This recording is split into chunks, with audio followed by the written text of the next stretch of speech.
Salut à tous, bienvenue dans un nouvel épisode du podcast Take Control Now. Je m'appelle Denis Dias. Cette semaine, je vous propose de rencontrer Fabien Fabre. C'est un aventurier moderne, je dirais, qui explore plein de problématiques autour de l'écologie. Donc à la base, Fabien, c'est un prof d'éducation physique et d'histoire, mais il n'a jamais voulu prendre de poste officiel à temps plein. Et du coup, ce qu'il fait, c'est qu'il voyage, il explore plein de choses.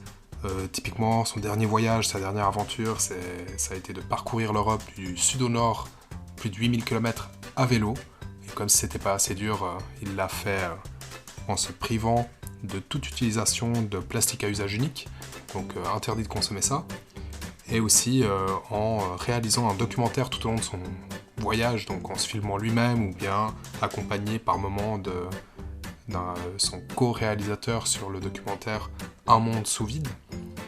Et aujourd'hui, il sort aussi son livre, intitulé aussi Un monde sous vide, où il relate plus sous forme de carnet de voyage cette aventure qui a duré plus de 4 mois sur plus de 8000 km. Donc voilà, j'espère que vous allez apprécier notre échange avec Fabien. En tout cas, moi j'ai adoré. Et bonne écoute. Salut Fabien, comment tu vas? Très bien, merci beaucoup. Merci pour l'invitation. De rien. Est-ce que tu peux commencer par te présenter, maximum 2 minutes, qui es-tu et que fais-tu? Alors, je m'appelle Fabien, je suis né à Vevey, je suis suisse, et je suis enseignant de formation, enseignant d'éducation physique et d'histoire. Et puis sinon, en parallèle, j'essaye de prendre du temps pour faire le plus de voyages possible et aussi approfondir certaines thématiques, notamment environnementales. Et dernièrement, j'ai sorti un film documentaire qui est à la fois un film de voyage et un film sur le plastique. Donc voilà, c'est tout le temps que je mets pour ce genre de projet. J'ai aussi écrit un livre. Donc pour me définir, c'est un peu difficile de manière succincte, mais on va dire que je suis un enseignant voyageur. J'essaye d'écrire un petit peu. J'ai aussi co-réalisé ce documentaire. Donc voilà, j'essaye d'avoir plusieurs cordes à mon arc. Et puis avec l'ambition, voilà, de peut-être faire d'autres films, d'autres livres. J'aime beaucoup l'enseignement, mais c'est vrai que j'aimerais bien développer toutes ces idées un peu plus créatrices, on va dire, ou créatives. Et puis, aussi, sinon, je suis un grand fan de sport, donc je fais pas mal de sport. Je fais de plus en plus de sport de montagne, de grimpe, de randonnée, à ski, marche à pied, vélo, etc. Donc voilà, sinon je m'intéresse aussi beaucoup aux questions environnementales et aussi aux questions politiques et aussi à l'histoire parce que c'est aussi une de mes formations. Je suis aussi enseignant d'histoire. Donc voilà en résumé. Top. Est-ce que tu peux, j'ai essayé de casser un peu la glace, est-ce que tu peux nous dire quelque chose sur toi que la plupart des gens ne savent pas? Euh, que la plupart des gens ne savent pas. Très bonne question. Pas évident, pas évident. On a déjà eu une triple nationalité Ouais. qui a gravi le terrain. Alors, quelque chose que les gens ne savent pas forcément, c'est que j'ai une filleule, en fait, que j'ai jamais rencontrée, que j'ai jamais vue, qui est sénégalaise. Donc, en fait, quand j'étais au Sénégal en 2004, avec mon meilleur ami qui est à moitié sénégalais, il y a une de ses tantes, en fait, qui était enceinte. Et puis, elle m'a proposé de devenir le parrain de sa future fille. Futur enfant, je suis pas sûr qu'elle savait que ça allait être une fille. Et cette fille porte mon nom, en fait, c'est mon homonyme, elle s'appelle Fabienne, et puis elle est sénégalaise, elle est née en 2004, le 13 septembre, exactement 6 mois après moi. Moi, je suis du 13 mars. Donc, du coup, j'ai une sorte de filleule avec qui j'ai quelques contacts, parce que j'ai des contacts avec le Sénégal de manière assez régulière, mais je l'ai jamais rencontré en vrai. Voilà, ça c'est peut-être quelque chose que tout le monde ne sait pas. Voilà. C'est atypique en tout cas. C'est cool. Si on revient sur ton parcours, et si on commence au commencement, tout début, tu rêvais de faire quoi quand tu étais petit? Alors, quand j'étais petit, mais je crois que c'est plus par mimétisme ou par manque d'originalité, je voulais faire ce que mon meilleur ami de l'époque voulait faire, en tout cas c'était archéologue. J'avais un ami d'enfance qui avait 4 ou 5 ans. Bah, on avait 4 ou 5 ans. Et lui, il me disait, ouais, j'aimerais trop être archéologue. Puis à l'époque, il y avait Jurassic Park qui venait de sortir. Ben, c'était un peu dans l'air du temps, entre guillemets. Et puis du coup, ben, j'avais pensé à faire ce métier parce que c'est aussi un métier qui te permet de voyager, de t'évader. Donc voilà, archéologue sans vraiment savoir ce que c'était en fait au final. Du coup, t'as de l'histoire. Voilà, donc finalement ça se recoupe un petit peu. Est-ce que, après ça, à l'école, comment est-ce que tu as vécu ta scolarité obligatoire? Mhm. Alors, on va dire que les premiers temps se sont plutôt bien passés. J'étais assez bon élève et puis j'étais bien intégré.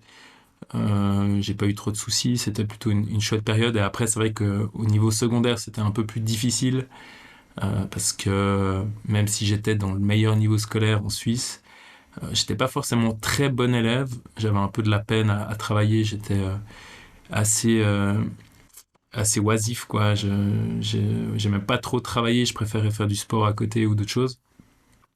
Donc à partir de la septième année, à l'époque, c'était un peu plus compliqué. D'ailleurs, j'ai redoublé une année. En même temps, ma maman, elle était aussi malade, donc c'était pas toujours simple. Et puis, donc voilà, j'étais un élève qui était un peu studieux, mais pas trop, et un peu perturbateur aussi quand même. Et, donc voilà. Sinon, ma scolarité s'est quand même relativement bien passée. J'ai passé mes années, je suis allé au gymnase, et puis ensuite, j'ai fait un parcours universitaire, mais c'était pas toujours simple, surtout à l'adolescence.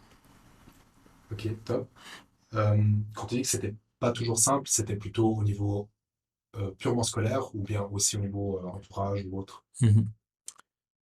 Purement scolaire, parce que j'avais pas du tout envie de travailler à partir de la septième. J'étais un petit peu indiscipliné, et puis en même temps à la maison, c'était pas toujours évident non plus, surtout parce que ma maman elle était malade. Euh, donc je pense que j'avais besoin d'un cadre que j'avais pas forcément. J'étais à la recherche de mes limites, et puis ben c'est là que j'ai fait mes plus grandes conneries. On va peut-être pas rentrer dans les détails, mais c'était aussi formateur au final. Mais du coup, c'était un peu l'environnement familial, et puis aussi l'école qui me plaisait pas. C'est un peu contradictoire, puis je suis devenu enseignant, mais quand on est de l'autre côté, c'est différent. Donc voilà. Et justement, par rapport à ça, c'est à partir de quel moment que tu as commencé à t'intéresser à l'enseignement? Mhm. Ouais. Bizarrement, c'est un peu à la même époque. En fait, avec mon meilleur pote, ben, qui c'est devenu mon meilleur pote, on était des grands sportifs. On se tirait un peu la bourre, on adorait les cours d'éducation physique. Lui est devenu enseignant d'éducation physique et d'histoire comme moi, aussi basketteur. Et puis, du coup, c'est à ce moment-là qu'on s'est dit, ben, ouais, il faut qu'on devienne prof de sport. Nous, on adore le sport. On se voyait pas forcément être sportif professionnel. Et on se disait, ben, le métier d'enseignant d'éducation physique, c'est le meilleur des métiers parce que ça te permet de faire du sport, d'être quand même en contact avec les élèves et tout ça. Donc c'est à ce moment-là, même si j'aimais pas trop l'école autrement, quoi. Mais j'adorais les cours d'éducation physique, donc je crois que c'est vraiment pour ça que j'ai voulu devenir enseignant à la base. Et puis ensuite, j'ai vu qu'il y avait d'autres choses que le sport. J'ai commencé à m'intéresser à d'autres choses. Et puis de fil en aiguille, mes intérêts se sont un peu développés. Et puis c'est là que j'ai commencé à m'intéresser à l'histoire. Et je me suis dit, ah bah, ça pourrait être intéressant d'être enseignant des deux branches. Top. Et, donc, tu as fait après ta carrière universitaire où tu Mhm, as fait l'Uni, puis l'HEP. Comment est-ce que je sais qu'à côté de ça, tu as toujours eu des petites activités. mhm, Comment est-ce que, à partir de quand tu peux dire que tu as vraiment démarré ton activité professionnelle et par quel projet tu as commencé ou par quel métier? mhm. Alors j'ai fait plein de petits métiers, petits boulots d'étudiant. J'ai fait mille jobs quoi. Un de mes premiers euh, entre guillemets, jobs d'étudiant, c'était prof de snowboard. Donc c'était quand même lié à l'enseignement. Sinon, j'aidais aussi mon papa qui était ferblantier-couvreur. Donc de temps en temps, je faisais aussi des métiers plus manuels. J'ai bossé à la patinoire, j'ai bossé dans un bar. J'ai fait un peu de pige, ça c'était plus tard, pour un site internet. Ça c'est quand j'étais à l'Uni. J'ai fait un peu tous les métiers euh, imaginables. Donc c'est surtout à partir de l'Uni, quand je devais être un peu plus indépendant, prendre mon envol et puis être surtout indépendant financièrement, que là j'ai commencé vraiment à travailler. Et puis le premier métier que j'ai fait, c'était celui d'enseignant en tant que remplaçant. Et puis en plus, au final, après la HEP, c'est là que je suis devenu un enseignant professionnel, entre guillemets. C'est là que j'ai fini ma formation et puis que j'étais diplômé. Mais voilà, je crois que l'enseignement, ça a quand même été un peu un fil conducteur depuis le début. Je suis devenu enseignant de snowboard, je crois que j'avais 14 ans, donc tu vois, j'ai commencé quand même assez vite à faire ça, quoi. Top. Et après la HEP, donc tu fais un de tes premiers grands voyages Mhm. où tu décides de voyager déjà autrement que la plupart des gens. Est-ce que tu peux nous parler de cette... je pense que c'était pas la première expérience, mais peut-être la Mhm. première expérience autrement Mhm. en Amérique du Sud. Mhm. Donc voilà, avant ça, j'avais un petit peu voyagé, mais jamais seul et au long cours. J'avais voyagé avec mon meilleur pote, comme je l'ai dit avant, au Sénégal pendant un mois. Ça, c'était en 2004, on avait 16 ans. Quelques années plus tard, je suis allé au Burkina Faso aussi, avec tout un groupe de jeunes pendant 3 semaines. Donc j'avais quand même un petit peu goûté au voyage, mais très peu de manière sur le long terme. Et puis, après ma HEP, quand j'avais terminé mon cursus universitaire, c'est là que je me suis dit, un peu comme beaucoup de jeunes en Occident, ben voilà, je vais prendre une année, je vais profiter, je vais essayer de voyager de manière un peu différente, même si j'ai fait aussi beaucoup de choses comme les autres. Et donc ce périple, en fait, l'idée c'était de pas prendre l'avion de la Suisse à la Suisse, et puis de voyager en Amérique du Sud. Donc j'ai pris un cargo le 3 août 2016 au Havre. J'ai traversé l'Atlantique en cargo. Il y avait 20 équipiers, 20 personnes d'équipage et moi, donc j'étais le seul passager à bord. Donc c'est vrai que ça c'est quand même relativement original. C'est pas forcément une manière très commune de voyager. Donc j'ai traversé l'Atlantique en cargo jusqu'à Carthagène des Indes, qui est au nord de la Colombie. Puis ensuite, mon idée c'était de voyager un peu dans tout le continent sud-américain en bus et en stop. Donc ensuite, j'ai voyagé pendant environ 7 mois entre la Colombie, l'Équateur, le Pérou, la Bolivie, le Chili, l'Argentine, l'Uruguay et le Brésil. Et ensuite, étant assez têtu et ne voulant pas prendre l'avion, j'ai repris un cargo au nord-est du Brésil, à Natal. Et là, j'ai retraversé l'Atlantique. C'était un peu plus court, environ 9-10 jours, jusqu'à Algeciras, tout au sud de l'Espagne. Et puis de là, je suis remonté jusqu'à chez nous en bus et en train. Donc voilà, c'était un périple qui a duré à peu près 8 mois, euh, durant lequel j'ai voyagé essentiellement en cargo, bus et stop, et un petit peu en train. Et donc voilà, c'est un peu mon premier long voyage. C'est vraiment là où j'ai commencé à sentir que c'est un peu ce que je voulais faire le plus possible. Et puis à partir de ce moment, c'est là que j'ai décidé de continuer, contrairement à beaucoup de gens qui font leur voyage après leurs études et puis qui se mettent dans le moule, entre guillemets, qui rentrent dans la vie active. C'est là que j'ai décidé de continuer avec ce rythme. Et étant enseignant, ça me permet de bosser un petit peu et puis en parallèle de voyager. Pour toi, c'est important l'équilibre que tu as entre justement le voyage et cette sécurité, je dirais, plus peut-être d'ordre financier ou matériel d'enseigner. C'est important pour toi l'équilibre entre ces deux choses. Mhm. Moi, c'est très important parce que j'ai de la peine, en fait, à me dire que je vais travailler, je sais pas, 45 ou 48 semaines par année, puis d'avoir que 4 ou 5 semaines pour voyager. C'est quelque chose avec laquelle j'ai de la peine à dealer. Maintenant, c'est vrai que quand je vois certaines personnes, mais la plupart, et je le comprends tout à fait, qui partent à l'autre bout du monde pour 2 semaines, je me dis, mais c'est trop court, comment ils font, c'est pas possible. Donc c'est vraiment un équilibre que j'ai trouvé, qui est parfois un peu précaire, mais en même temps, ça se fait bien parce que je suis tout à fait conscient d'être privilégié. Je suis en Suisse, je, voilà, je suis enseignant, j'ai pas mal de connexions dans ce milieu-là. Et puis, quand je suis en Suisse, j'arrive à trouver du job. Et puis ensuite, je peux partir assez facilement, tout en gardant quand même un pied à terre ici. Donc oui, c'est un équilibre qui est important pour moi. parce que je suis quelqu'un qui est un peu constamment à la recherche de nouvelles expériences. Et puis, il y a une notion qui est très importante, on va dire, dans ma vision des choses, c'est la notion du temps. Pour moi, c'est une richesse qui est un peu en perdition. Et puis, euh, et puis même si je suis pas riche de manière financièrement parlant, je suis pas très riche par rapport à certains, même si je suis pas à plaindre, mais par contre je suis riche en termes de temps, et puis pour moi c'est quelque chose qui est primordial. Donc cet équilibre entre l'enseignement, ou en tout cas la vie professionnelle, et puis le voyage, oui, c'est quelque chose qui est important. Merci. Euh, Après ce voyage, t'es rentré en Suisse, t'as repris, si je me trompe pas, un peu ta vie active dans le domaine de l'enseignement. Euh, Puis tu as commencé à faire d'autres voyages, Mhm, notamment à vélo. mhm. Euh, Comment est-ce que la suite de ce voyage-là a déclenché tous les événements qui ont mené en fait jusqu'au documentaire Mhm. Un monde Sous sous vide. vide? Si tu veux, quand j'étais en Amérique du Sud, euh, j'ai rencontré beaucoup de voyageurs, et puis je me suis rendu compte qu'on était un peu tous à la recherche d'une forme d'exotisme, de liberté, d'épaisement.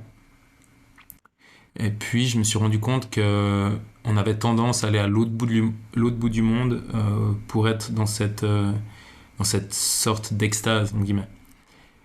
Et, euh, et je me suis dit, mais en fait, pourquoi aller à l'autre bout du monde alors qu'en Europe, on a tellement de choses, tellement de paysages, d'endroits divers et variés. Donc à mon retour, c'est là que je me suis dit, bah, ça pourrait être intéressant de voyager de manière un peu plus locale, et notamment à vélo, parce que je me suis aussi rendu compte en étant en Amérique du Sud que quand on prend des bus, surtout en tout cas les transports en commun, on est, on va dire, on est beaucoup moins libre en termes de mouvement. On est obligé un petit peu de suivre le flow, un peu de suivre la masse, on passe d'une ville à l'autre, mais on n'a pas cette liberté de mouvement que procure le vélo, la marche, ou bien le cheval, ou même la voiture ou la moto. On n'a pas cette liberté de mouvement.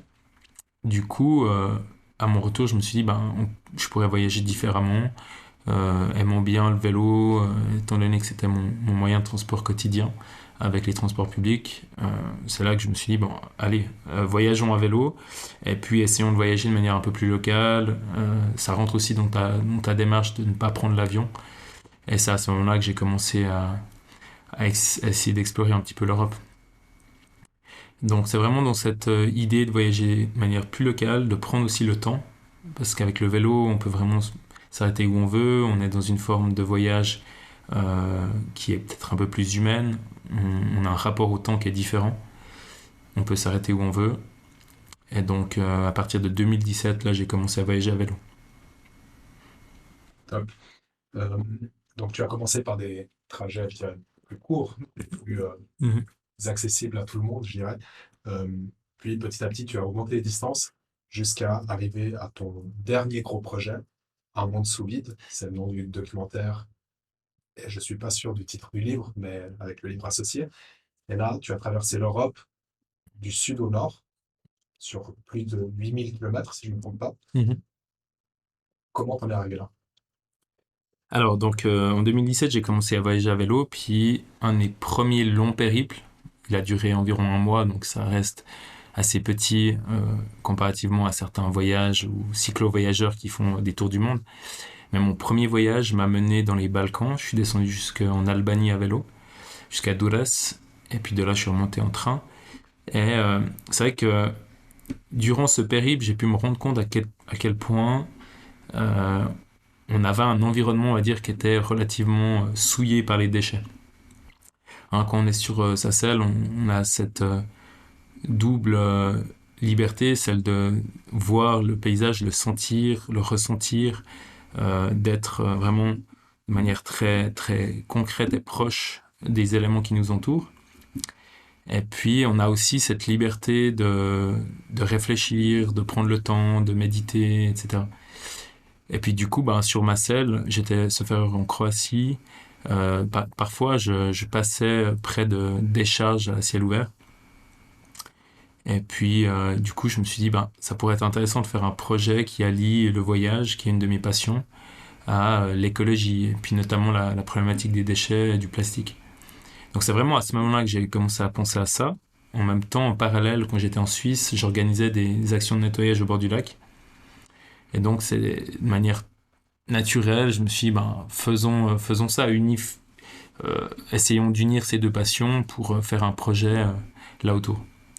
Et à mon retour en fait des balcons, j'en ai parlé à mon ex-coloc, et puis c'est là qu'elle m'a dit, ah, ton idée est intéressante, ça pourrait être chouette de faire un film ou de prendre des images. Et puis par la suite, c'est là que j'ai rencontré Hervé et avec qui j'ai décidé de faire ce film. Sinon, bah, j'ai fait d'autres voyages, j'ai fait 2-3 voyages en Allemagne, aux Pays-Bas, en France.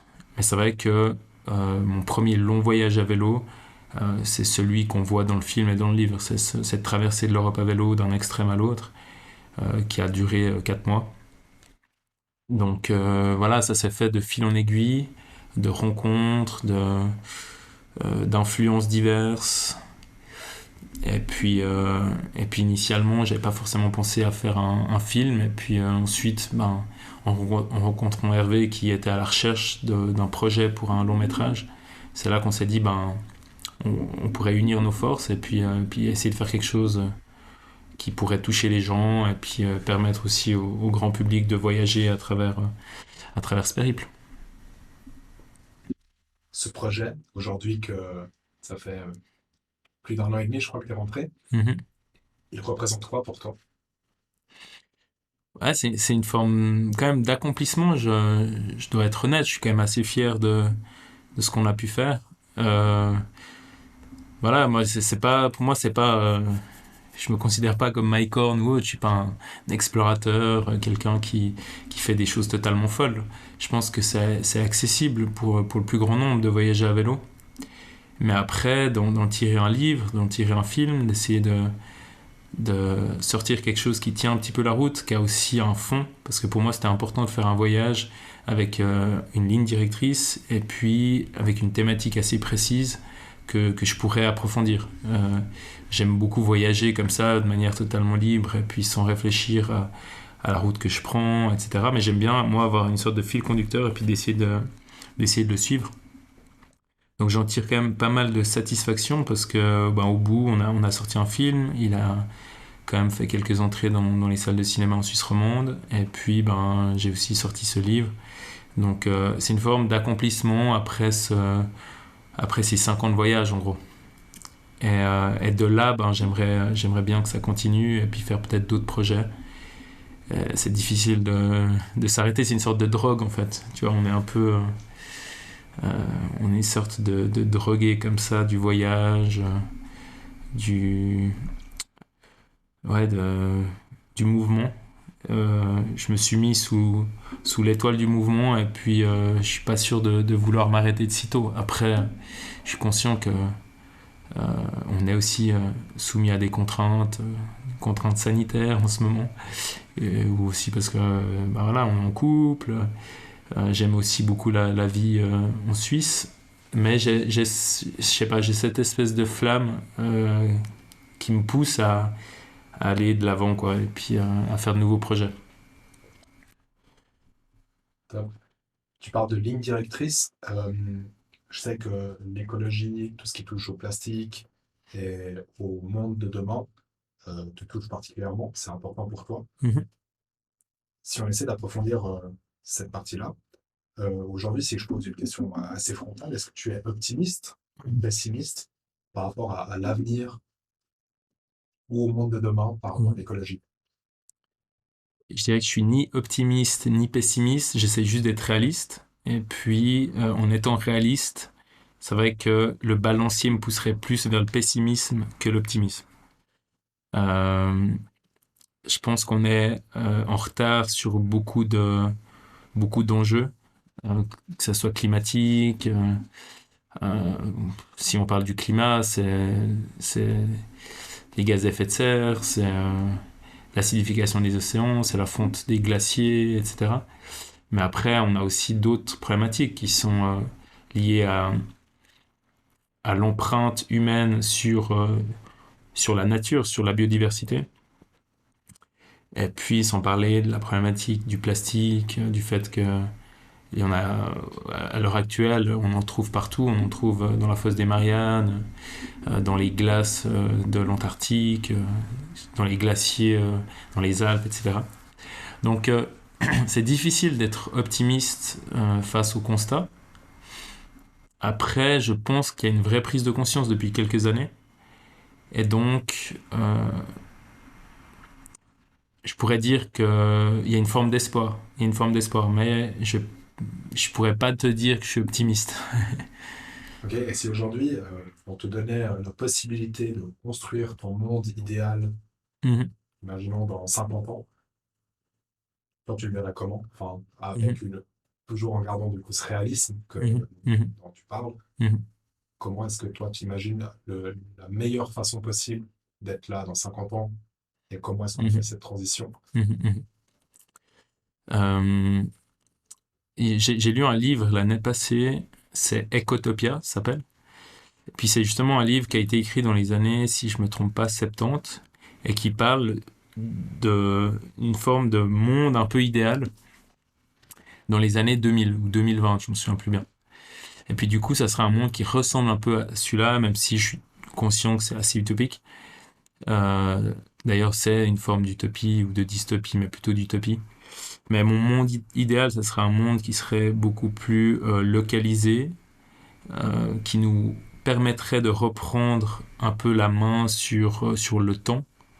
Je pense qu'on est dans des sortes de sociétés un petit peu épileptiques, où tout va extrêmement vite. C'est amplifié aussi avec les réseaux sociaux et tout ça. On prend plus le temps de même lire des articles, d'essayer d'approfondir les sujets. On le voit aussi avec la pandémie, typiquement. Hein, tout d'un coup, ressort des espèces d'experts sur la question alors qu'ils ont lu 4 articles et demi sur le sujet.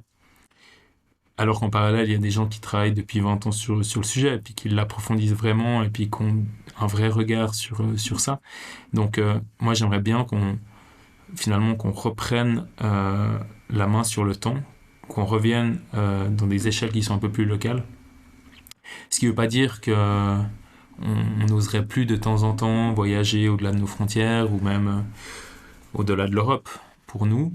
Mais pour moi, c'est important qu'on ralentisse, quoi. Qu'on ralentisse de manière plus concrète. Ça veut dire quoi? Ça voudrait dire de relocaliser un petit peu les industries, parce que ça fait 30 ou 40 ans qu'on délocalise à tout va, notamment vers les pays asiatiques comme la Chine, et puis on voit les conséquences de ça. On a créé une société à flux tendu, où sitôt qu'il y a un problème dans la machine, ça crée des pénuries et autres. Donc pour moi, voilà, le monde idéal serait un monde où on reprendrait un petit peu notre place d'humain, en guillemets. Là, on est devenu des sortes de demi-dieux, on s'est tellement machinisé, on a tellement amplifié nos capacités qu'on a tendance à oublier en fait que c'est pas normal, entre guillemets, à l'échelle de l'humanité. Voilà, Pardon. petite intrusion. Non, c'est pas normal, en tout cas, si on regarde à l'échelle de l'histoire humaine, de pouvoir se déplacer comme ça, de prendre un avion, de partir pour un week-end à Barcelone ou voir plus loin. C'est pas quelque chose qui est naturel, entre guillemets. Et puis je pense que, quoi qu'il arrive, de manière contrainte ou voulue, on va vers des formes de relocalisation et aussi de sobriété.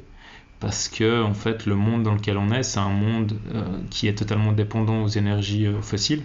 C'est les énergies fossiles qui nous permettent ça. C'est le charbon, c'est le pétrole, c'est le gaz. Mais ces énergies ne sont pas infinies, et puis on voit qu'on est en train de passer un petit peu les pics de ces énergies. Donc, selon moi, d'ici 20 à 30 ans, on sera dans des sociétés qui sont un peu plus localisées. On pourra se permettre quand même de voyager de temps en temps, mais plus comme ces 10 dernières années. Je pense que le voyage à tout va en avion 15 fois par année, c'est quelque chose qui sera plus possible, à part peut-être pour une minorité d'ultra riches. Donc voilà, moi je souhaite de revenir faire des formes de société plus humaines, en gros. Est-ce que dans le ralentissement que tu mentionnes plusieurs fois, euh, est-ce que c'est aussi un ralentissement de la consommation en général? Oui, je pense que il faut pas confondre consommation et hyperconsommation. Euh, c'est comme par exemple la fast fashion, tu vois. En fait, là on est dans des sociétés, ou en tout cas jusqu'au Covid, on était dans des sociétés de l'hyperconsommation, du voyage ultra rapide, etc. Moi, je suis pas contre la consommation en soi, mais je suis contre l'hyperconsommation. Euh, donc voilà, je crois pas que il faut arrêter de consommer, mais il faut consommer différemment. Je crois qu'il faut être plus dans la qualité que dans la quantité. En fait, c'est un peu ça que je défends. Donc voilà, de manière pratique, c'est revenir vers des formes, vers des manières de se nourrir qui sont beaucoup plus locales, beaucoup plus éthiques, euh, dans lesquelles on sait d'où viennent nos produits, etc. Je pense qu'on peut aussi développer des économies qui sont plus circulaires. Là, on est dans une forme d'extractivisme à tout va, et puis alors, il y a des alternatives qui se mettent en place, mais c'est vrai que hein, jusqu'à maintenant, on était un peu dans l'idée que on produisait, on consommait, puis on jetait. Je pense qu'on doit revenir vers des formes qui sont plus réfléchies, plus intelligentes. Et puis, si en tout cas on pense aux emballages ou aux déchets, il faut qu'on revienne. Euh, il faut qu'on pense avec ces fameux 3 R. Les 3 R, c'est quoi? C'est un petit peu la philosophie du zéro déchet. C'est réduire, réutiliser et en dernier lieu, recycler. Hein, donc vraiment dans cette idée qu'il faut réutiliser les objets, il faut faire en sorte qu'ils aient une durée de vie plus longue. Donc voilà, pour moi, il faut pas arrêter de consommer, mais il faut consommer plus intelligemment. Et puis sortir un peu de cette folie du jetable, quoi. Mais ça va pour les emballages comme pour les téléphones ou pour les voitures, quoi. Et je ne sais pas si c'est simple pour toi si je te pose une question dans le style. Mhm, Est-ce que au quotidien, du coup, pour arriver à ça, est-ce qu'il y a une petite liste d'actions mhm, qu'on peut facilement mettre en place? mhm, Typiquement, moi, si je prends mon exemple, j'ai beaucoup réfléchi à la question et en devenant indépendant, bah, je me suis, par exemple, beaucoup plus intéressé à mon budget financier, ce qui est normal, c'est avec les bien sûr. conséquences. Mhm, Et du coup, automatiquement, bah, ça m'a permis de réaliser euh, plein de dépenses inutiles que je faisais, ou quelques-unes, mhm, et de les réduire. Ça m'a permis de, de pondérer beaucoup plus facilement est-ce que j'ai réellement besoin de quelque chose, ou est-ce que je peux passer à côté, ou trouver une solution alternative. mhm, Et du coup, ça, je me suis pas mal posé la question, mais j'ai le sentiment que c'était une conséquence par rapport à un choix un peu à côté qui est un choix mhm, professionnel. Et au quotidien, comment est-ce qu'on pourrait facilement mettre en place des actions, soit pour consommer local, soit pour réduire mhm. notre consommation, soit pour réutiliser des choses. Ouais. Alors il y a plein de choses, mais c'est vrai que dans le zéro déchet, souvent, on commence avec la bouteille, typiquement. Alors peut-être pas toi, pas moi, il y a plein de gens qui s'y sont mis, mais on a besoin de consommer, je sais pas, 3-4 litres d'eau par jour. Et puis, en parallèle, il y a des industries qui continuent à nous vendre de l'eau en bouteille, qui, entre parenthèses, sont entre 500 et 800 fois plus chères que l'eau du robinet, avec, dans 90% des cas, des nanoplastiques à l'intérieur. Donc c'est de l'eau qui n'est pas forcément meilleure pour la santé, qui est beaucoup plus chère, puis qui a un impact environnemental énorme. Donc déjà, un des premiers gestes qu'on pourrait faire, c'est avoir une gourde et puis la remplir au robinet. On peut même des fois demander au restaurateur de nous la remplir. Moi, quand je voyage, c'est ce que je fais, puis souvent les gens sont très sympas. Ou bien aux fontaines des villages ou autres. Donc ça, c'est un des premiers gestes qui peut paraître anodin, mais en même temps, si on, je sais pas, on achète 1 ou 2 fois par semaine de l'eau en bouteille ou même des bouteilles de soda, je sais pas, même si c'est 5 francs par semaine, au final, c'est quand même, ça fait un petit budget, quoi. Donc ça, c'est un des premiers gestes qu'on peut faire. Ensuite, par rapport, je sais pas, aux emballages, il y a tellement de choses. On peut aller consommer en vrac. On peut, par exemple, moi, quand je vais à la boulangerie, alors je ne l'ai pas tout le temps avec moi, mais j'ai par exemple un petit sac en tissu que je donne à la dame, et puis du coup, elle me met mon pain à l'intérieur au lieu de réutiliser, de chaque fois utiliser un sac en papier. Parce que, voilà, moi j'ai fait un film et un livre qui parle plus du plastique, mais les sacs en papier, ils ont aussi un impact en termes d'énergie grise, tu vois. Donc voilà, ça c'est des petits gestes. Ensuite, par rapport au déplacement, on peut combiner par exemple les transports publics avec le vélo ou avec des voitures partagées, avec par exemple Mobility en Suisse. On peut faire du covoiturage. Moi, c'est vrai que quand je voyage ou je pars un peu en France ou en Allemagne, je vais voir des amis ou autres. Des fois, je vais en covoiturage et puis je me dis, mais ça peut paraître tellement banal, mais en même temps, il y a tellement de gens qui vont en France ou ailleurs, au sud de la France. J'ai un souvenir, là, j'étais descendu à Montpellier voir une amie une fois, et puis je me suis rendu compte qu'il y avait plein de gens qui faisaient le même périple, donc pourquoi ne pas partager la voiture plutôt que de prendre une voiture individuelle. Euh, Ensuite, il y a aussi des fois des systèmes de bâtiments, de recyclage de bâtiments, entre guillemets. Alors, c'est pas toujours simple, et puis en Suisse, c'est peut-être un peu moins commun, mais des fois, on voit des bâtiments qui sont près d'être à l'abandon, ou bien qui vont être détruits, et puis au lieu de les laisser comme ça en friche pendant des mois, des fois, les assos pourraient les utiliser en attendant de trouver un endroit à louer, par exemple. Donc ça, c'est quelque chose que j'ai vu, par exemple, à Bruxelles. Ensuite, par rapport au voyage, on peut essayer de voyager différemment. On l'a vu pendant le Covid. Alors, bien sûr, moi aussi, j'ai besoin d'exotisme et de temps en temps de sortir un petit peu de la Suisse. Mais si on voyage à vélo, à pied ou en stop, on verra que il y a aussi plein d'expériences à vivre qui peuvent être tout à fait exotiques. Et puis,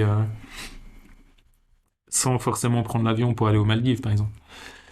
Donc voilà, c'est toutes des petites choses à mettre en place et à conscientiser. Donc ça se fait soit sous la contrainte, on va dire, économique, parce que tout d'un coup, on se rend compte qu'il faut qu'on tienne un budget, puis qu'il faut qu'on fasse attention. Mais ça peut être aussi un choix de vie. Et je pense que d'être ce que Pierre Rabhi appelait la sobriété heureuse, c'est quelque chose qui est plutôt libérateur. Lui, il avait une phrase qui disait nos possessions nous possèdent. Et puis ça, c'est vraiment un truc que j'ai retenu depuis quelques années. C'est que d'avoir trop de choses, trop d'objets, euh, trop de contraintes matérielles nous empêche en fait d'avancer de manière libre, d'avoir des expériences, voilà, je sais pas, de voyager, d'être. Si on a, je sais pas, 4 voitures, 3 maisons et 2 piscines et un hélicoptère, j'exagère un peu le trait, mais c'est vrai qu'on est tellement pris par des considérations matérielles et plein de soucis qu'on va oublier en fait l'espèce de spontanéité qu'on a tous à la base. Donc voilà, j'ai dressé une mini liste, mais il y en a d'autres, quoi. Merci. Du coup, si maintenant j'essaie de passer dans une section plus expérience et conseils, vu qu'on a fait le parcours, Mhm, on a parlé du projet Un monde sous vide, qui a été le projet en fait que tu as le plus occupé sur les 2 dernières années, je dirais, mhm, mhm, qui touche un peu à sa fin, même si je pense qu'il aura une longue vie avec autant le film que le livre. mhm. Euh, Aujourd'hui, euh, au quotidien, est-ce que tu as une routine? Comment ça se passe une semaine chez Fabien?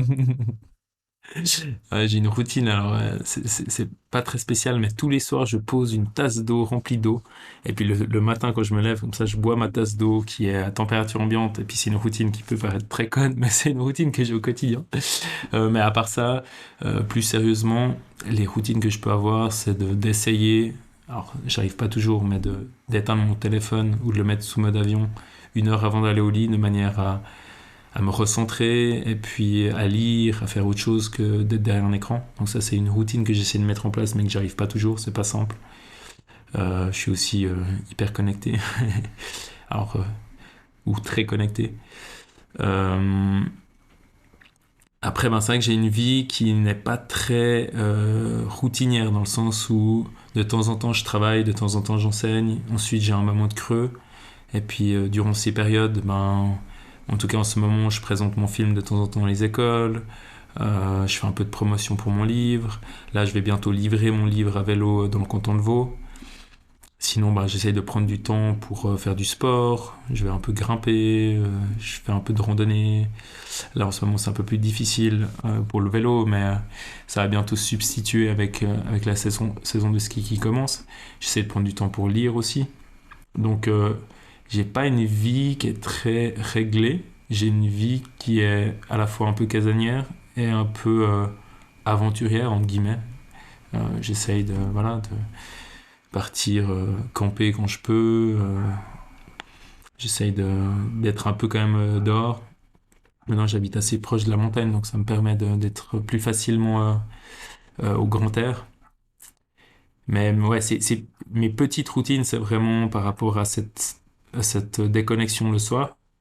Et puis sinon, j'essaye de manger aux heures régulières et puis de manger de manière assez saine, mais j'aime bien me faire plaisir aussi. Donc voilà. Merci.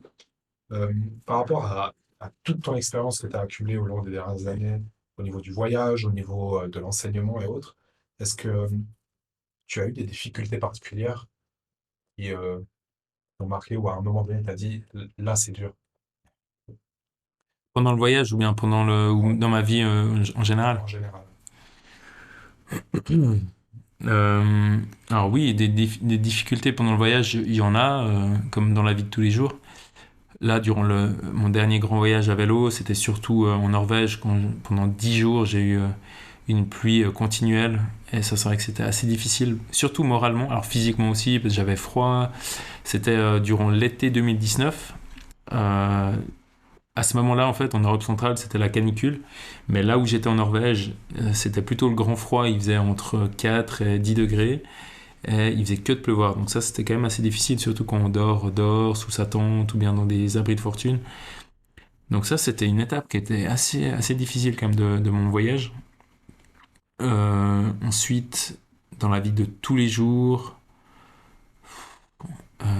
franchement, j'ai pas trop à me plaindre, quoi. Bah, le truc, c'est qu'avec mon rythme de vie, des fois, tout d'un coup, j'ai plus de job. Typiquement, au début du Covid, quand les écoles ont fermé, tout d'un coup, je me suis retrouvé sans salaire et sans travail. Donc après, il faut réussir à dealer avec ça, mais j'avais réussi quand même à mettre passablement d'argent de côté avant, donc voilà, ça c'était pas trop compliqué au final. Puis ça m'a permis aussi d'écrire mon livre, donc c'était plutôt un mal pour un bien. Euh, je suis plutôt chanceux globalement, donc là j'ai pas eu trop de grandes difficultés ces dernières années. Euh, à part, bah, j'ai perdu ma maman en 2020, donc ça c'était une étape très difficile, mais c'est quelque chose qui arrive à tout le monde, donc voilà, ça c'est. Mais sinon, dans la vie quotidienne, non, j'ai pas trop de difficultés, je suis assez chanceux. Top. Quand tu parles, par exemple, de ton expérience assez dure en Norvège, Mhm. est-ce que tu penses que, est-ce qu'à à un moment donné, tu t'es dit, là, c'est vraiment dur de l'abandonner, ou, ou bien, pourquoi tu l'as pas fait? Pourquoi Mhm. tu as continué jusqu'au bout? Mhm. Mhm. Je me suis jamais dit que j'allais abandonner, mais parfois je me disais, franchement, tu pourrais prendre plus de temps, tu pourrais, je sais pas, louer une chambre d'hôtel, tu pourrais te donner un peu plus de confort. Alors ça m'arrivait hein, de temps en temps, je m'arrêtais dans un camping et puis je louais une sorte de petit cabanon ou des choses comme ça. Donc voilà, des fois je me disais, ben, tu pourrais te permettre euh, de t'offrir des petites parenthèses au chaud, emmitouflé sous une couette et tout ça. Après j'avais aussi une sorte de timing quand même un petit peu à tenir parce que je devais être de retour en Suisse en août. Euh, donc voilà, mais je me suis jamais dit je vais abandonner parce que moi, quoi qu'il arrive, euh, j'essaye toujours de relativiser et de me dire t'es vraiment chanceux. C'est ce que tu fais, tu l'as choisi, tu voyages, ok, des fois c'est difficile, mais c'est toi qui l'as décidé. Tu t'es pas en train de traverser des pays entiers pour survivre, tu vois, tu pars pas d'un pays en guerre ou d'un endroit où ça crie famine, tu vois, je veux dire.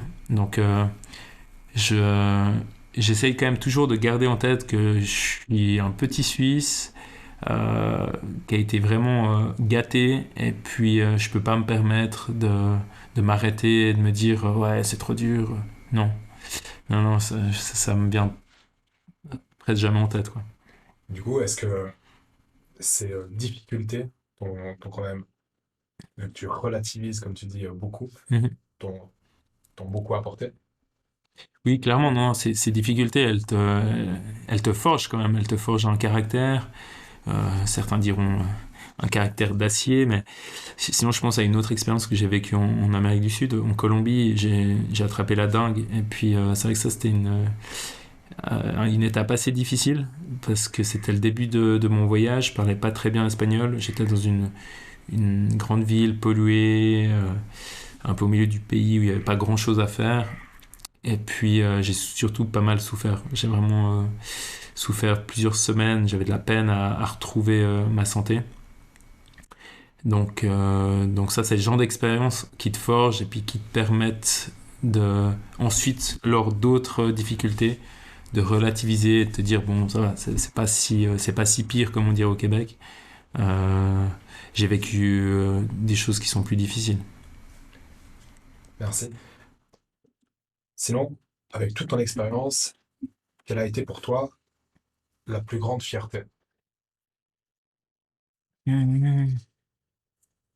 La plus grande fierté, je crois que c'est quand même d'être arrivé au bout de ce dernier périple en haut au Cap Nord, et puis d'avoir réussi à tenir mon objectif qui était de pas du tout consommer de plastique à usage unique sur toute la route. J'ai une tête assez dure, et puis du coup ben, j'ai réussi quand même à respecter mon projet et à le faire dans un timing relativement rapide. Donc d'avoir quand même tenu la barre jusqu'au bout. Euh, voilà, je sais pas si on peut parler de fierté, mais en tout cas, je me suis senti euh, accompli, ou en tout cas, j'avais le sentiment du devoir accompli. Et puis ça, c'est quand même un chouette sentiment. Ensuite, par la suite, ben, d'avoir aussi terminé le livre et le film, c'était quand même aussi deux beaux accomplissements. Donc voilà, ça, c'est un petit peu mes moments de réussite personnelle. Et on en a déjà parlé, et du coup, j'ai le sentiment de savoir un peu quelle sera ta réponse par rapport à ça. Mais du coup, je vais essayer de le résumer et tu vas me Mhm. dire si oui ou non, si Mhm. j'ai bien compris. Euh, Ma question, c'est pour toi, c'est quoi l'épanouissement? Et j'ai le sentiment qu'aujourd'hui, tu es arrivé à un point d'équilibre entre quelque chose qui te fait vibrer, qui est, on pourrait dire, ta passion peut-être, Mhm. qui est le voyage, et un équilibre de vie où tu vis à ton rythme, Mhm. tu as ton travail, tu as qui compte tes besoins financiers et matériels qu'on Mhm. a tous. Mhm. Et du coup, tu as réussi à trouver un certain équilibre. Est-ce que pour toi, c'est ça l'épanouissement? Est-ce qu'aujourd'hui, tu es épanoui par rapport à ça? Mhm. Oui, clairement, non. Là, je crois que j'ai vraiment atteint l'espèce d'équilibre que je recherchais finalement.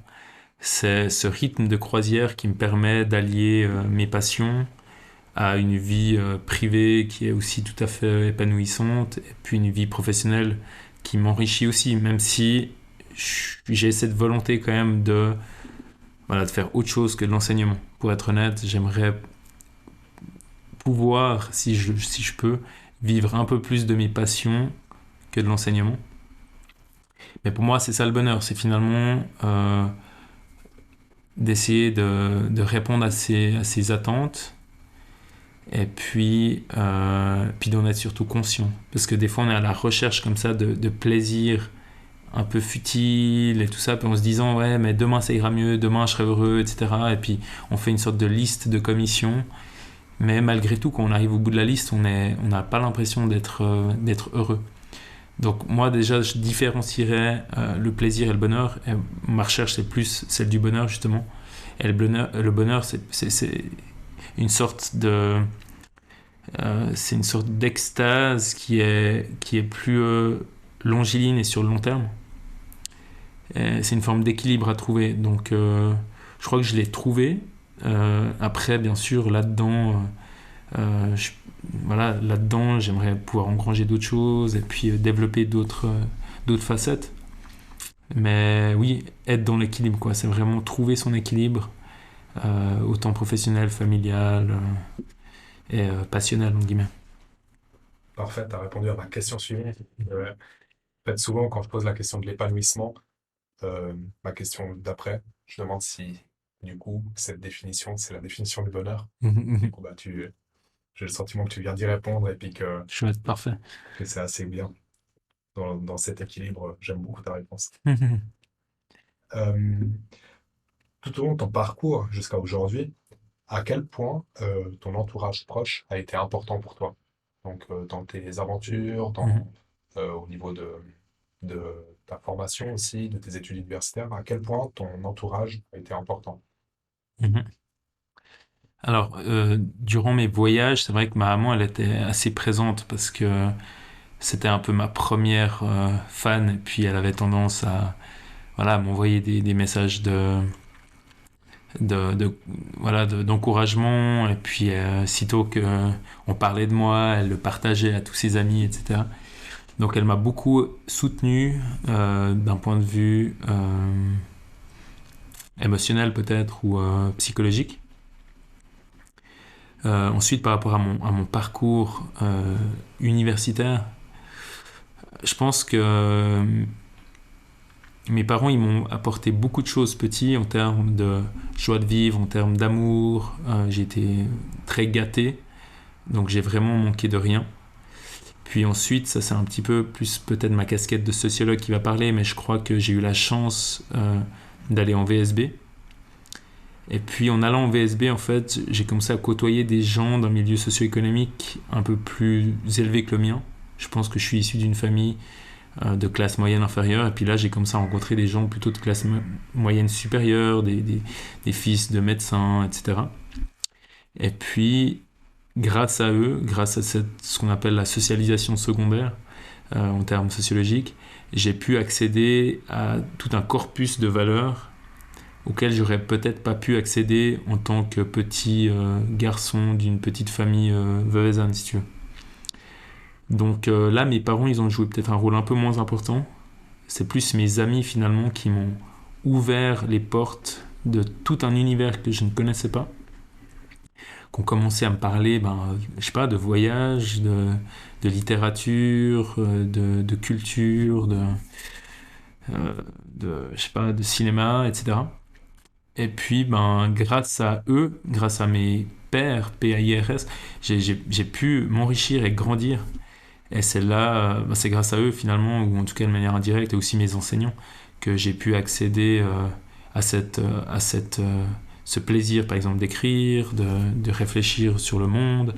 Je pense par exemple à un enseignant que j'ai eu à l'école en secondaire à Vevey, qui nous faisait écouter du Brassens, lire du Ramu, écouter du Prévert et tout ça. Puis à l'époque, on se disait, ouais, il nous saoule, etc. Mais en fait, rétrospectivement, je me dis qu'il nous a beaucoup apporté parce qu'il nous a ouvert sur des mondes qui étaient peut-être inaccessibles pour nous.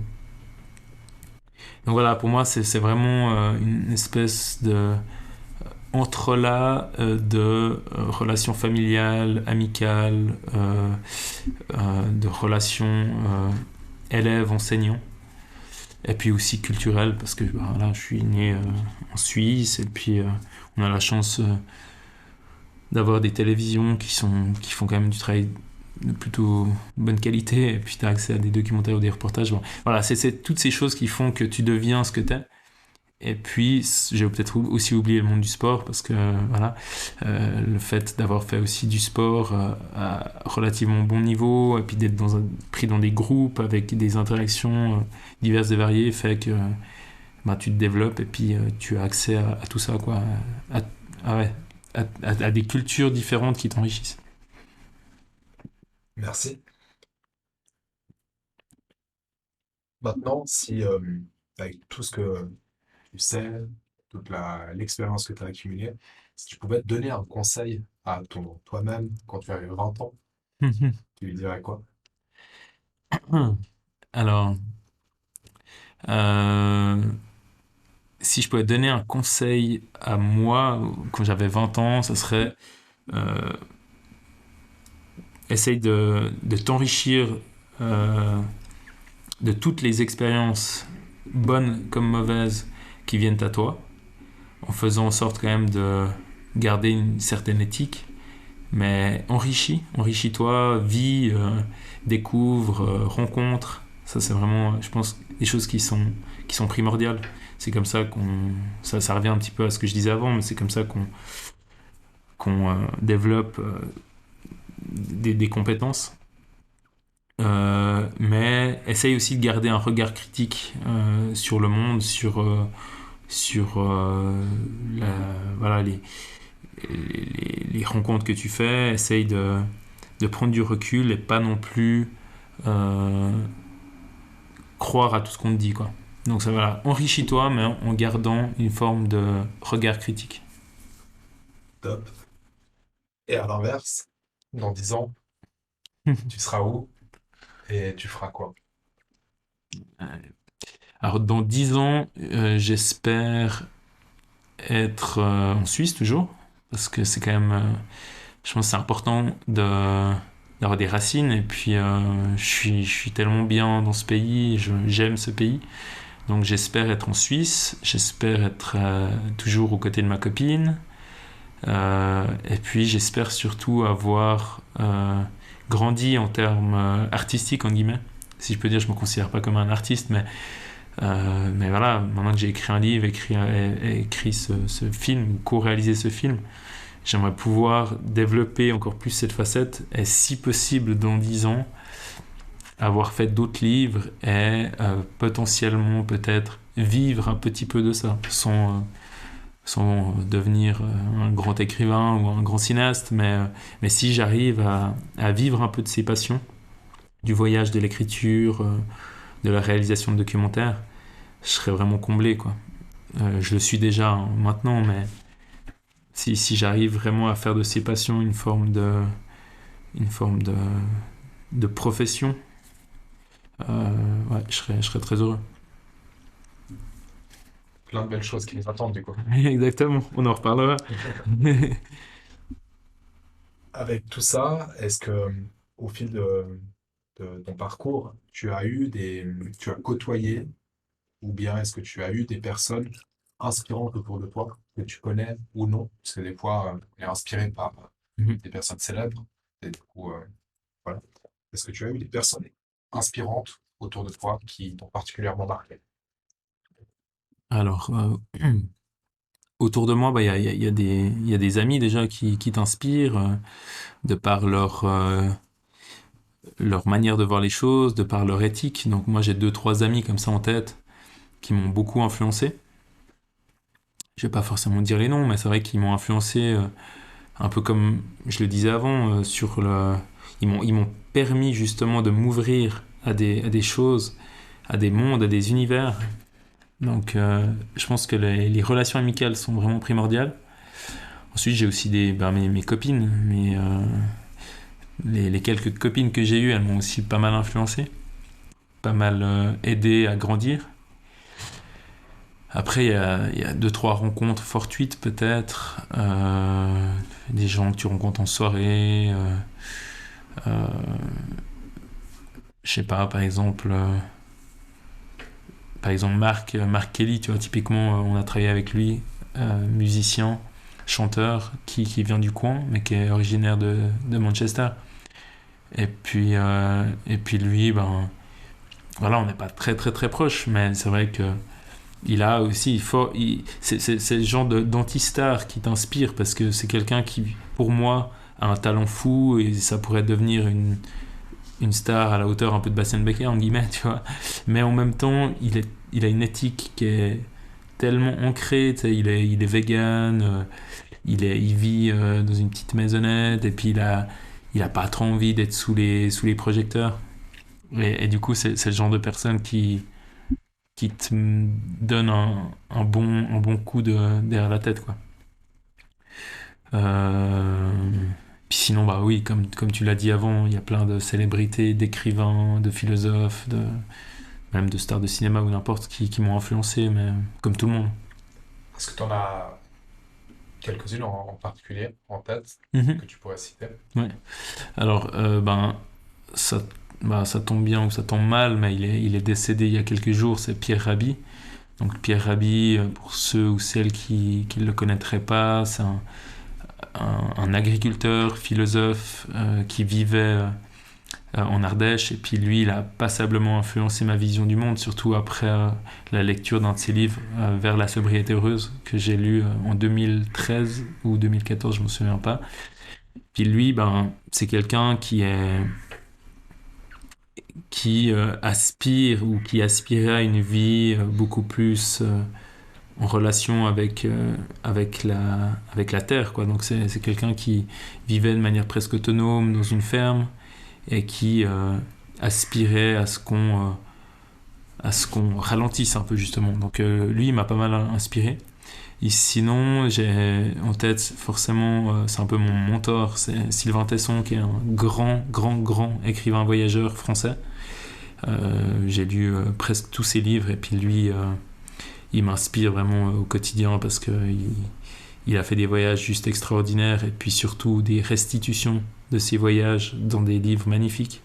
Il a reçu de nombreux prix, donc c'est quelqu'un qui a à la fois une éthique du voyage qui m'intéresse et puis aussi une manière d'écrire et d'exprimer ses ressentis qui sont juste magnifiques. C'est un poète, quoi. C'est une sorte voilà, de vagabond un peu anarchique ou anarchiste du 19e, mais sauf qu'il c'est quelqu'un du 21e, quoi.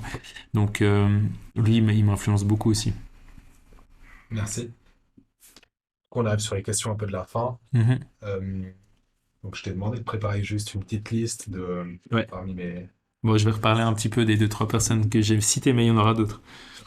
Au niveau des livres, est-ce que tu as des livres que tu recommandes facilement? Mhm. Donc ouais, les deux, trois livres que je pourrais recommander, même si on a plein d'autres. Alors c'est notamment le livre de Sylvain Tesson, Dans les forêts de Sibérie, qui a reçu le prix Médicis en 2011. Pour faire le pitch rapidement, il est parti 6 mois dans une cabane au bord du lac Baïkal en Sibérie. Et puis il restitue ces 6 mois dans les bois. C'est tellement bien écrit, c'est tellement inspirant et c'est justement un peu une forme de retour euh, vers des choses, vers un rythme beaucoup plus humain, avec une relation à la nature et au monde qui nous entoure, bien différente de nos vies en ville. Donc, dans les forêts de Sibérie de Sylvain Tesson. Ensuite, il y a, alors je l'ai cité avant, mais Vers la sobriété heureuse de Pierre Rabhi. Donc là, c'est un livre qui parle vraiment de notre rapport à la nature et aussi, on va dire, au fait que nos sociétés ont rendu la prédation, euh, surtout la prédation économique, au rang un peu de science. Donc lui, il parle justement du retour à des choses qui sont plus simples, retour à la terre, retour à des rythmes plus humains. Et puis sinon, un troisième livre que je pourrais aussi recommander, c'est un livre d'Alain Damasio, qui est lui un des plus grands auteurs de science-fiction à l'heure actuelle.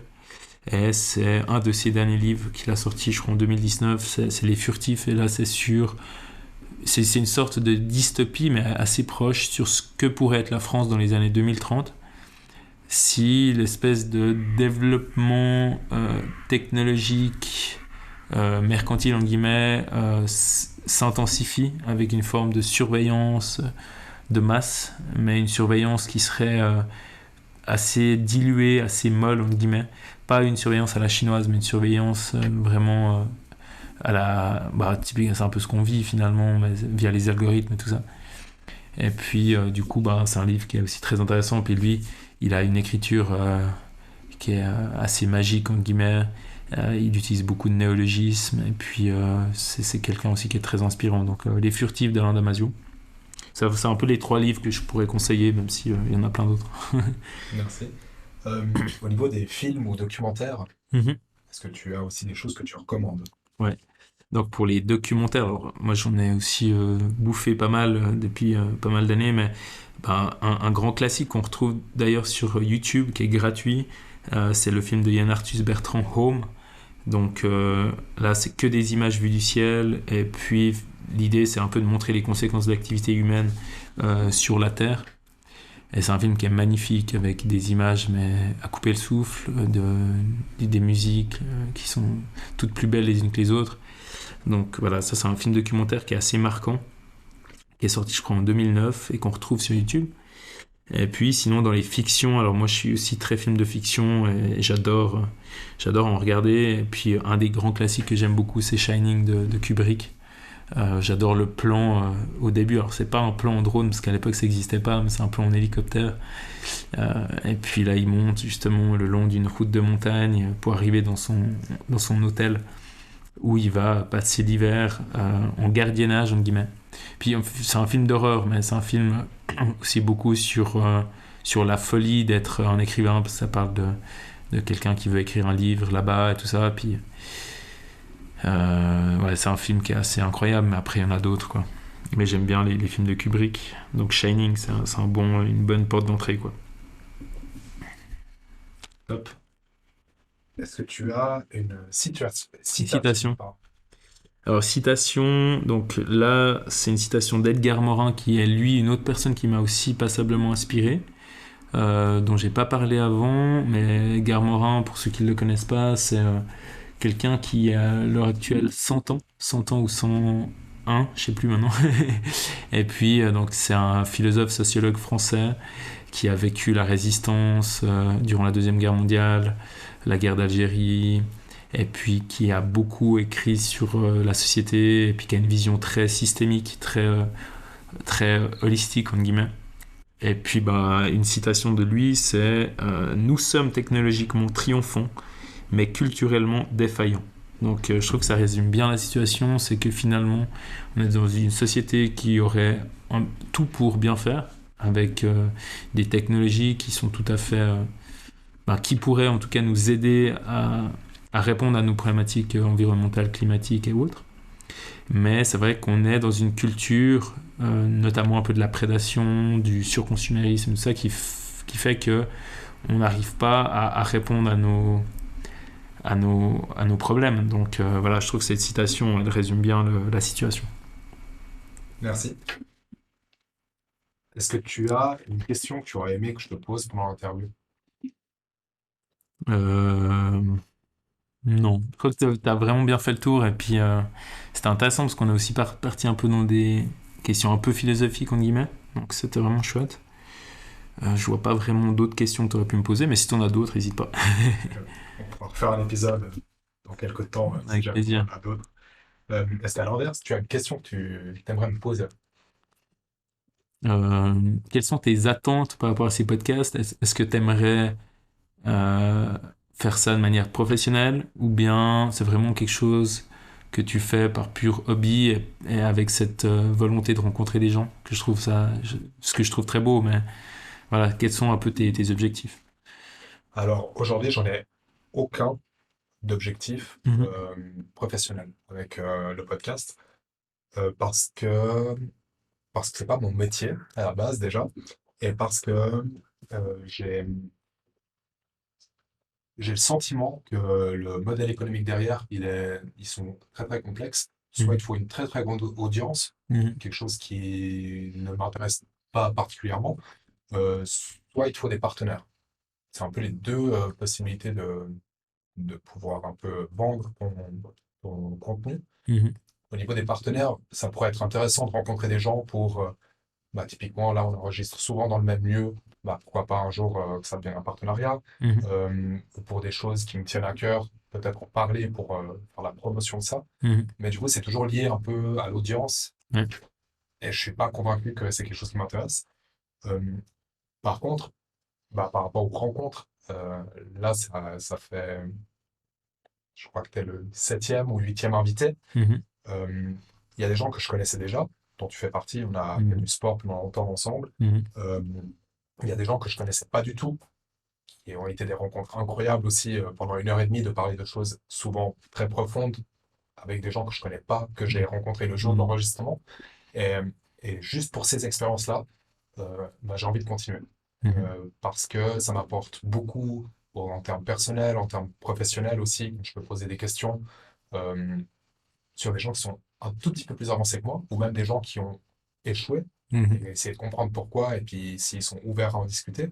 Et après, il y a aussi toutes les rencontres que j'ai pu faire, mais qui ne finissent pas dans un épisode, Mhm. parce que les gens soit ne veulent pas, soit n'ont pas le temps, soit ne s'estiment pas Légitime. légitimes pour parler, alors que n'importe qui, euh, qui, pour moi, a un parcours de vie qui n'est pas celui que tu as mentionné. Par exemple, tu as dit, bah, j'ai fait l'HEP et après, bah, j'aurais pu rentrer dans le moule. Et en fait, se rentrer dans le moule et rester dans le moule tout au long de sa vie, bah, c'est quelque chose qui ne m'intéresse pas. Mhm.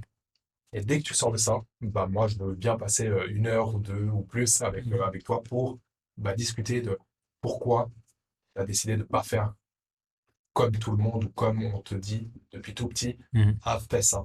Mhm. Et, et c'est le sentiment que j'ai eu, moi, en quittant mon ancien employeur, où justement, j'ai fait tout un parcours où, au bout d'un moment, je me posais même plus de questions. C'était un parcours que je continuais Mhm. jusqu'au moment où je suis rentré dans un moule. Et quand je m'y suis senti à l'étroit, bah, j'ai préféré partir. Et c'est là où moi, j'ai pu commencer à faire des choses qui sortent peut-être un petit peu du parcours standard. Mhm. Et c'est ça qui m'intéresse, c'est de rencontrer les gens, d'échanger avec eux, de, de voir un peu leur parcours parce que c'est inspirant. Je pense que s'il y a des gens qui écoutent, qui sont dans ce moule, bah, ça peut les motiver à juste se poser des questions. Mhm. S'il y a Mhm. une seule personne qui se dit, qui se pose des questions et qui, en fait, après, euh, par des actions, par des rencontres, par plein de choses, euh, peut grandir, bah, c'est tout gagné, tu vois. Mhm. Mhm. Moi, ça me fait grandir, ça peut peut-être faire grandir les autres. Donc, c'est un peu toutes ces choses. C'est vraiment plus personnel euh, qu'avec une optique, je dirais, de financement ou professionnel. Mhm. Même si, après, quand tu es indépendant, on ne peut pas se le cacher, ton image en tant que personne, c'est ton image en tant que professionnel. Et du coup, de partager ces podcasts, ça me permet de faire des rencontres que j'aurais peut-être pas faites autrement. Et Mhm. du coup, au niveau professionnel, automatiquement, c'est un peu lié, mais c'est un petit peu de côté. Mhm. Ça me Mhm. permet des rencontres, mais sans forcément que ce soit un terme financier derrière. Mhm. Mhm. Donc voilà, je ne sais pas si j'ai répondu à ta Ouais, t'as question. très bien répondu. Chapeau en tout cas. Merci. Euh, Est-ce que pour du coup la suite de ce podcast, tu aurais un invité à me proposer? Et si oui, pourquoi? Alors oui, j'ai un invité à te proposer, donc je te propose d'inviter Hervé Pfister, qui est mon ami avec qui j'ai fait le film, qui est selon moi une personne aussi très intéressante. C'est quelqu'un qui est aussi à son compte, qui travaille un peu en freelance aussi, qui travaille sur des documentaires ou je sais pas, des vidéos ou des moyens métrages dont il n'est pas le directeur ou le chef. Et puis c'est avec lui que j'ai fait ce film, Un monde sous vide. Donc je pense que c'est une personnalité qui est assez intéressante parce qu'il aime bien aussi sortir un petit peu, prendre des chemins de traverse et pas forcément suivre une ligne bien droite, toute tracée. Donc, alors je n'en ai pas parlé, mais je pense qu'il serait assez intéressant d'échanger, assez intéressé d'échanger avec toi. Top. Merci. Pour terminer, aujourd'hui, ton projet Un monde sous vide, en plus du documentaire, c'est devenu un livre. Mhm. Je ne sais pas s'il est déjà sorti à l'heure actuelle. Alors, il est déjà sorti, il est en train de sortir, on peut le commander sur différentes plateformes, on peut le commander à Payot, mais on peut le commander aussi, alors bientôt, pas encore, mais à la Fnac. En France, on peut le commander sur des sites comme Cultura ou Décitre. Voilà, c'est un livre qui est en train de sortir et puis que j'essaye aussi de livrer à vélo dans le canton de Vaud. Donc j'ai une centaine de livres chez moi que je vais livrer. J'ai déjà à peu près 100 précommandes, donc j'en ai redemandé à mon éditeur. Donc voilà, oui, il est sorti. Top. Est-ce que par rapport à ce projet-là, tu as un message à faire passer? Mhm. Ben, ceux qui auraient vu le film ou ceux qui seraient intéressés par ce voyage, je crois que ça peut être une bonne porte d'entrée justement de me lire avant de voir le film. Ou vice-versa. Forcément, j'apporte beaucoup plus de choses que dans le film. J'ouvre beaucoup plus de thématiques, c'est beaucoup plus introspectif. Il y a plus de détails, c'est plus de descriptions, c'est une autre manière de voyager avec moi. Et puis, ceux qui seraient intéressés, il ne faut pas hésiter à m'écrire un petit message sur ma page Facebook ou Instagram, Un Monde Sous Vide. Je crois que c'est Un Monde Sous Vide le film. Vous mettez un Monde Sous Vide, vous allez trouver. Je mettrai les liens. Trop bien, merci. Et puis, donc voilà, si vous êtes intéressé par un récit de voyage à la première personne, mais aussi une sorte de reportage écologique sur le plastique, n'hésitez pas à commander mon livre, quoi. Top. Pour terminer bien, est-ce que aujourd'hui, si tu avais un micro et tu pouvais parler au monde entier, tu aurais un message précis à leur faire passer à tout le monde? Je suis pas sûr d'être légitime pour faire un message qui serait destiné à tout le monde. Après, peut-être de prenez le temps. On n'a qu'une vie. On l'a vu aussi avec le Covid. J'ai pas mal de gens là qui me disaient, purée, je me suis rendu compte que je voyais pas mes enfants grandir et grâce au Covid, en guillemets, j'ai pu reprendre justement ce temps avec eux. Donc prenez le temps, vivez des expériences et puis essayez, c'est pas toujours simple, d'être dans le moment présent, quoi. Merci. Et si on veut te contacter, on peut du coup te contacter. Sur Facebook ou Instagram, sur ma page. Je mettrai du coup tous les liens dans les notes de l'épisode. Et je te remercie pour ton temps. Merci à toi, c'était vraiment chouette. Merci pour l'invitation, puis j'espère qu'on refera ça d'ici quelques temps quand j'aurai peut-être d'autres projets à présenter. Avec grand plaisir. Merci. Merci à toi. Voilà, l'épisode est déjà fini. En attendant le prochain, si tu as aimé celui-ci, je te propose de le partager autour de toi. N'hésite pas à contacter Fabien et à le remercier d'avoir passé 1 heure avec moi. Ou si tu as des questions par rapport à son reportage ou à son livre Un Monde Sous Vide.